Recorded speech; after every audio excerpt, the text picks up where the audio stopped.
What's going on, boys and girls? It's Tom. And it's Jamie. Welcome to the Chronicles of Podcast. The Chronicles of 2003, 2023.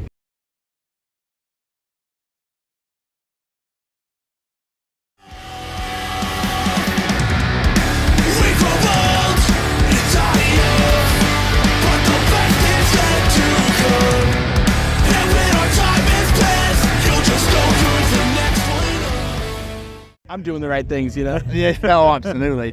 How are you doing now? Are you okay? Yeah, doing great. I mean, like, we played earlier, and I expected to play to a lot of people, but I didn't necessarily expect to have, like, a dope set. Like, it's dope to play to a lot of people, like, on principle. Yeah. But to have, like, a crazy reaction so early in the day, like, did not foresee that at all. So, still kind of, like, riding high on that. That's amazing. When did you get here? Moments before, like, not like down to the wire. Fleshwater, we've been on tour with, played at 1:30, and we pulled up at like 12:45. So it was like really down to the, like, we were stressed on the way here. It was like, woke up.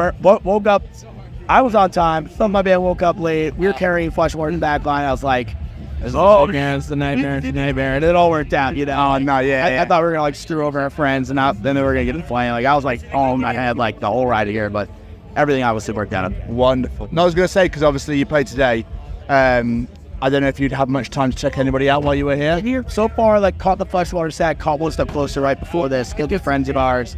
Our guitar player, Harold, got to see Owen, which I know he loves, and, like, that's, like, bucket list for him. But otherwise, haven't got, like, I wanted to see Rival Schools yesterday. I know Sorry Gun played yesterday, I believe. Like, I think they're on tour together. Because we weren't here the whole weekend, I just missed some stuff I was really hoping to see. Yeah. Still got American football night. So. No, decent. Absolutely decent. It must be a nightmare at festival, I suppose, when you can only you can only attend the day you're playing. You look at the days before, you're like, oh, what did I see that? Yeah. That is case in point. Your Rival Schools on this one. That was a legitimate. I like out loud, like, oh God. Be within proximity of Rival Schools and not see it was a heartbreaker. Oh, bless you, dude. Well, in regards to your set though, for like festivals and shows, do you change it up depending on what you're playing, like with a festival or a gig, or is it just bring the noise no matter what? I think to a degree we definitely do, because like there's also like a different, now like as the band's grown, there's like a different array of like festivals that we went. Like back in the States, like we have proceeded to and continue to play like a lot of like hardcore festivals where like you approach that like a certain way, like both set list, vibe, like some of like the perhaps more like gimmicky stage antics, this or that, like the clap your hands, wave your phone around, like that stuff, like in certain settings is just, like no one wants that, you know? Yeah. But in other settings, they very much do. So I try and play the room accordingly. Like a room like this was like a middle ground where it was like a high energy set at a more like rock, indie, emo festival. So like it was higher energy than I saw in terms of like crowd participation, so I leaned into that. But like this is the type of setting where I'd be more inclined for like the clap your hands, wave your hand, like all of me type stuff. So you kind of just have to adjust to like where you're at. Like our band kind of sits in between worlds. So like it's been like actually really like fun challenge to kind of adjust to that, like knowing that, like play to different rooms. Like even the support tours we do, like, you know, we tour but knocked loose, we toured with Bayside and everything in between. It's like I know how to play to a metal crowd with our band. I know how to play to like the older emo crowd with the band. Like it's been a real interesting learning experience over the last 2 years to like to adjust on the fly and kind of figure out different things. It's something that fascinating when we talk to musicians, like the amount of things you realise you've got to learn. It isn't just getting on stage and playing your instrument, especially for like frontmen. They're like, you got to learn how to talk to a crowd, to interact, I mean, or not to sing it. And just you gotta learn how to. I mean, not that I wouldn't and don't in the first place, but how to like believe in your craft so much that you can address a room of people who might not give a shit, you know, and hopefully win them over. Like that, and I think we've had some like pretty good success in that. I think a lot of our fan base has come from the people who just on a whim were like, all right, whatever, I'll go see Bayside because I love Bayside and I'll show up early, and if I catch an opener, I catch them. That's where we strike. That's where we're like, yo, I got you because you're here. I'm gonna get you. But even that had growing pains of like sounding good in those rooms, addressing people, and like we said, like the participation component, like what speaks to one crowd might not speak to another. You know, like the Bayside crowd is a lot older. Like if I tried and failed at getting a room of Bayside fans to like, you know, have a mosh pit or whatever, like, you know, it's like we're in those settings, you're the fish out of water, so you got to convince them in other ways. But like, for instance, on that Stick to Your Guns tour that we did in the U.S., we had already a lot of like our fan base been thrown out to that, so we had good sets. And to all the people who didn't know who we were, it's like we got all these kids coming out to these shows, diving, moshing, going crazy. It's like I'm gonna lead into that. We're going high participation sets. We're going like high intensity sets. We're telling people to like dive on each other. You gotta lean either way. You know, you gotta adjust to like what's available to you.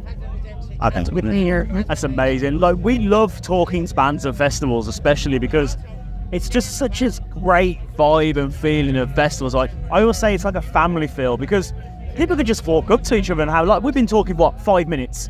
And we've been sat here, we've been chatting, and having a laugh, like we've known each other for ages.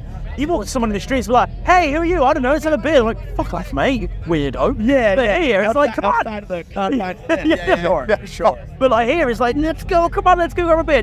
As an artist, do you feel that on stage, or you're looking at it like, fuck it, these are my people, it's my family out here? Yeah, especially from my position where it's like, I sing, obviously, the band, and like write all the lyrics, this, that. So for me, it's like, like, those people know what I'm saying, feel something on that, like they're up front, like throwing their bodies around, sing along, whatever. Like, that is like an instant connection by default, because like, whatever I said identified as that, and vice versa, and that itself creates a fucking moment of that deal, where it's like, you know, like when not to be corny or anything like that, but it's like, you know, we'll get off, we'll finish playing, like, people come say what's good, and it's like, that's what it is, like, come say what's good, like, let's talk, like, eye level, just like, homie stuff, you know, it's like not there's like no weird disconnect between what we're doing and like what they as like a crowd participant are. It's like all the same level. Like, I think that persists with like the best culture and stuff too, where it's like people are just hanging out, chopping it off, kicking it, and like whether you're in a band or not, like you're just hanging, you know, that's the vibe. It's great. I think like someone been talking about this whole weekend as well, is like how important festivals are to people in a mental health sense, because as a podcast, we are associated with the Sophie Lancaster Foundation. I don't know if you're familiar with Sophie. Not familiar, but feel free to. But basically, Sophie was a young girl in 2007. Her and her boyfriend Rob were walking for a park on the way home from a mate.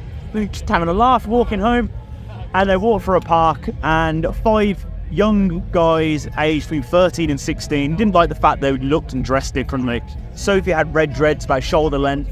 They wore black jeans and a t-shirt, nothing out of the ordinary. Yeah. And they took an umbrage with that, and they beat the living hell out of them, to the point that Sophie lost her life. And that's heartbreaking shit. It's heartbreaking. And after that, Sophie's mom turned around and went, I'm not having this. You know, and her mission, and it still is her mission after her passing now, is to make the alternative subculture strand of hate. Right. Because it isn't, and it should be, because at the end of the day, Sophie was attacked and murdered because of the way she looked, the way she dressed. Nothing to do with anything else, that particular reason why. So festivals like this are so important, because people can just let their hair down, they can dress how they want, they can be who they want. They're not constantly looking over their shoulder, they're not having abuse hurled at them in the streets or whatever it is. So I think it's so important, these like festivals and places like this, so people can just relax in court. Is this something you've ever dealt with in your life, being treated differently because the music listed, the way you dress, whatever it might be? Not as much as, like, there's definitely people in this world that, like, obviously that is so much harder than I or any of his friends or anything like that. You know, like, growing up as a kid, sure, like anybody, like, I like video games and card games, and like, as like a teenager and whatnot, like turning music and whatnot. But I'm grateful. I really didn't have to face much adversities at all. Like, but that's because I'm lucky enough to have a really good support system, a really good, great set of friends. Like, we're all into the same stuff.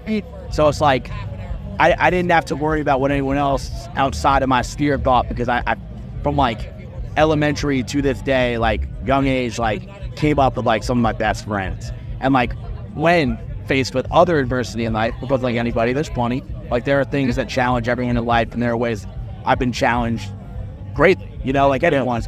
I'm thanks to those people, that's what gets me through, you know. It's like I'm lucky enough to have a support system like that, and whatever it may be, whether music and best culture is a support system, friends, family, like whatever you have in your life that gets you through, like just making good on that, using those options you have, using those people, using those things that are cathartic, whenever they may be, like, that's paramount to me, you know? And I'm lucky that I have that. And I suppose now as an adult, no one would say anything to you because you built like a fucking brick shit house and you destroy them anyways. Too scared to say anything. I'm looking at like, I'm not saying one bad word to this man. You never know. Like sound guys like to say bad things. Aside from that, you know. As if they don't live to tell the tale, but they try and say it. So this is obviously your last show on the UK tour. Like, how's the tour been? Amazing. Like totally transparently, like I did not foresee this tour to be as good as it was. I thought it'd be cool. I especially thought the UK shows were first, but most of the tour sold out. Mainland European shows were really great as well. Like Paris, Dortmund, Germany, like Ghent, Belgium. Like there were like shows where I didn't have any really expectations at all, and they blew me away. And having toured Europe in the past with other bands, I did years Road Dogg. Like I have a touring tenure before doing this band where I've seen like the rougher side of all of it. Like, you know, I've had the Euro tours where you're sleeping in squats and, you know, not living all that great. Like, I'm so grateful that these shows have done well. People know the bands, know us and our friends at Flush What's Freaking Out, and like, you know, gave their time and a little bit of their money to just come see us because I had no expectations going in. And I was truly, truly blown away with the reception. So it's incredible, and just has to be psyched for when we come back. Incredible. So you've just released the latest single off your upcoming album, Anthem. There you go, I wrote it down. How has the song been received? Really well. Honestly, I was not, again, like I guess I have this like persisting line of like skepticism or like maybe even a little bit of pessimism where I'm like, oh, I just don't think people will care for whatever reason.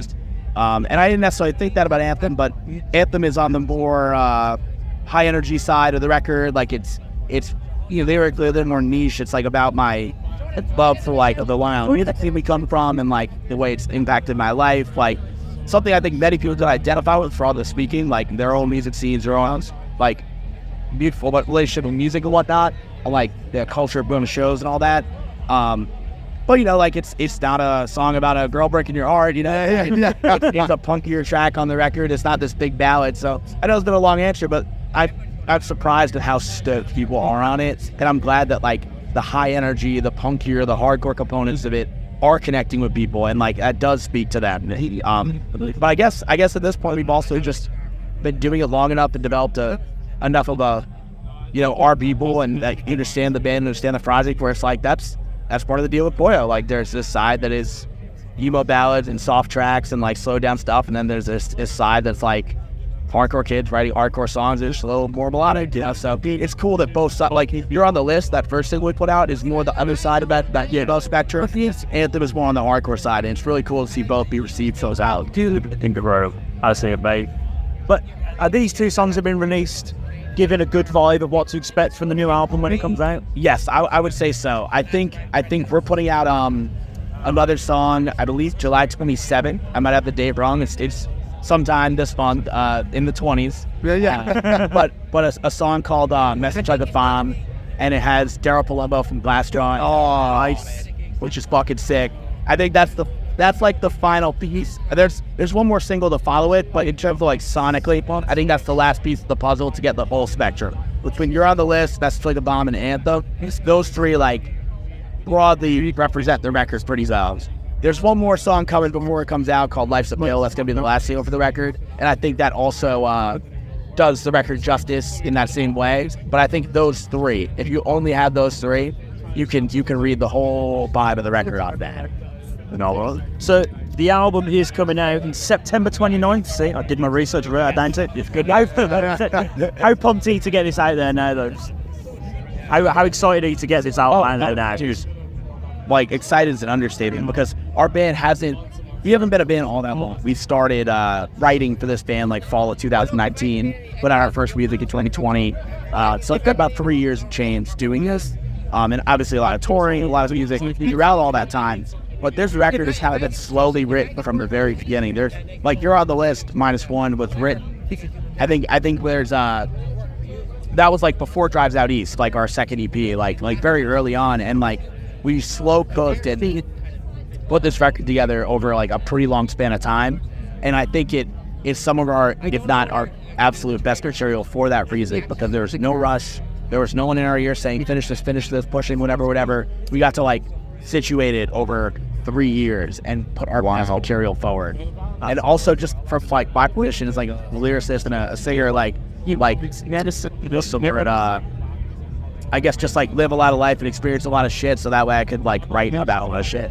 It's cool. Wow. It's been amazing. That's amazing. Yeah. Hey, good luck with the album. No, thank you so much. No, thank you so much for taking the time and talking to us. Of course, I appreciate it. Seriously, it's one dub out. Thank you so much. I appreciate it. Yes, Thank you. so much. Of course.